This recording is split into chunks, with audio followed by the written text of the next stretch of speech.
Hello. I thought it might be helpful just to tell you a little bit about myself. Who am I?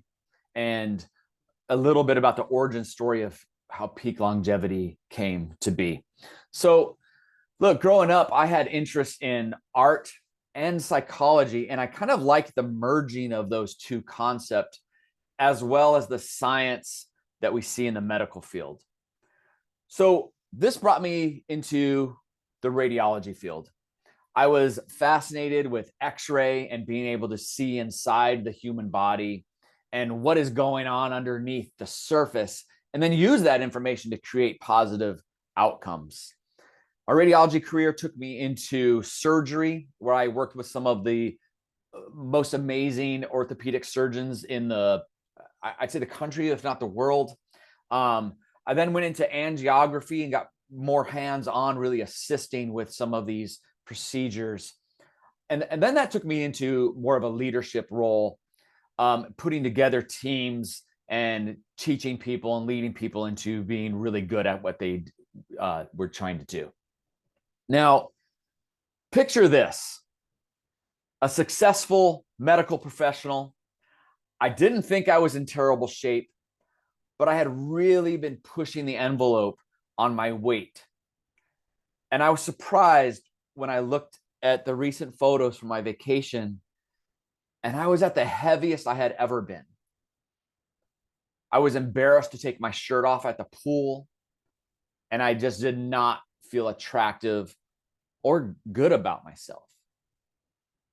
I'd been focusing all my attention on my kids and my career, and I really forgot all about my own health. A little embarrassing as I worked in healthcare. Now, sometimes we need something big to shake us up. And this was provided to me in the form of a divorce. Suddenly, I was staring at my 40th birthday on the horizon, suddenly single with kids. It felt like a death sentence. My best days were over. And I basically let this frustration and self-pity build up over a few months. Then I woke up one day realizing that if I didn't do something now, I never would. I had convinced myself that everything was difficult now. I didn't have the time. I was getting older.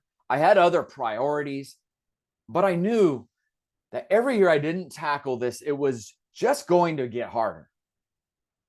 Now, I took the long route, partially because I found a new interest in gaining knowledge. I always loved school and learning, and I basically put myself through an education on health and fitness and behavior science. I took a ton of courses, got a bunch of certifications. I read PubMed studies for fun, right? That tells you a little bit how I am.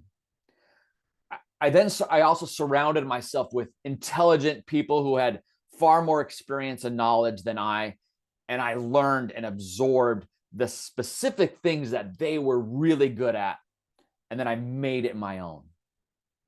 Now, this took me a long time, but I did get into the best shape of my life.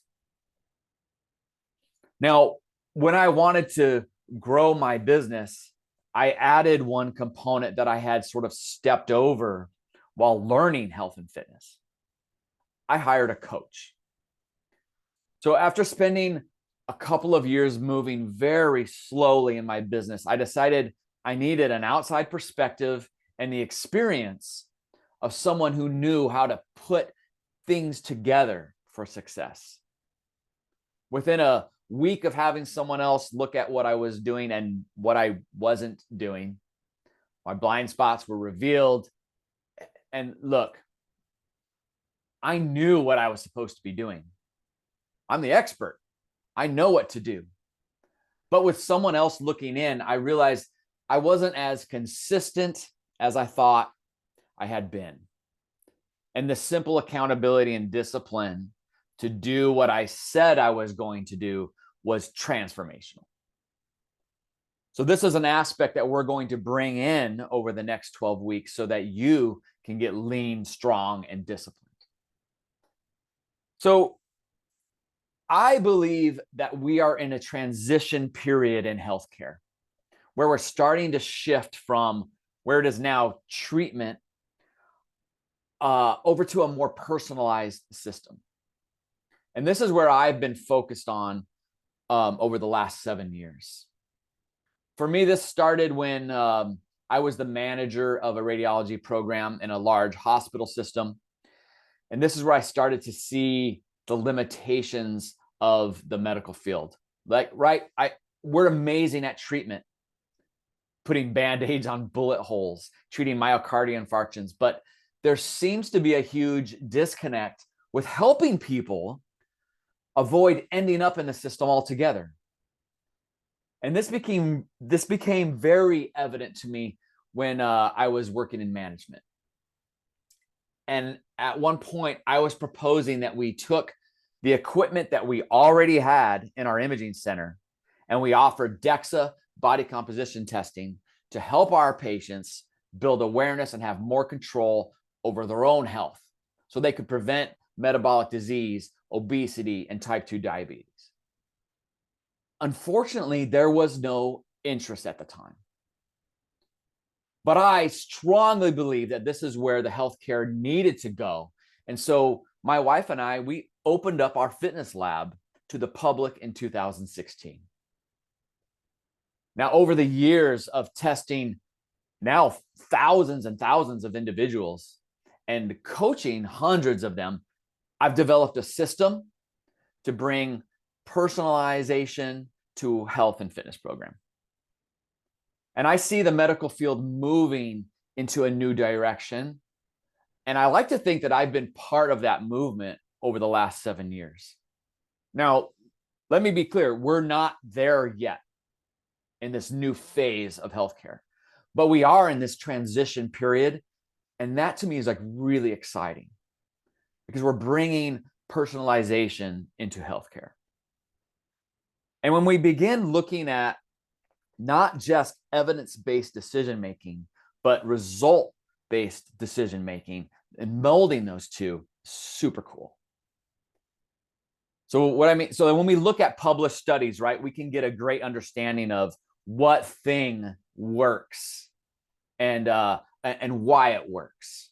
And then we can use that strong advice to move people towards optimization. But if you look at all these studies, the people that are taking part of them are not all getting the same average of the results, right? It's a scatter plot where there will be people all around the line of average or the mean, right? There'll be some people high, some people low, some people right around the center. The scatter plot. And it is with result-based decision-making that we can start to move those individuals all in a positive direction. Because it might be a specific element that will get great results across the board. But the way of achieving that can be very differently, wildly different from person to person. So let me give an example. We know that increasing your daily movement has many benefits to your health, right? So let's just say that in steps, that might look like 7,000 to 12,000 steps per day. All right, now one person might be able to achieve that by going on a couple long walks a day. Another person may not have time for that. So they do it by jogging in place at their desk every hour or taking their dog for walks. Or maybe they just are parking further from their office and from grocery stores and things, right? So all of them are increasing their step counts, but the way they go about it can be very different. So a good program has to have the what to do and then help you individually figure out how to do it. And that is the basis of the Peak Longevity system. And I'll talk more about that in the next video. Thank you.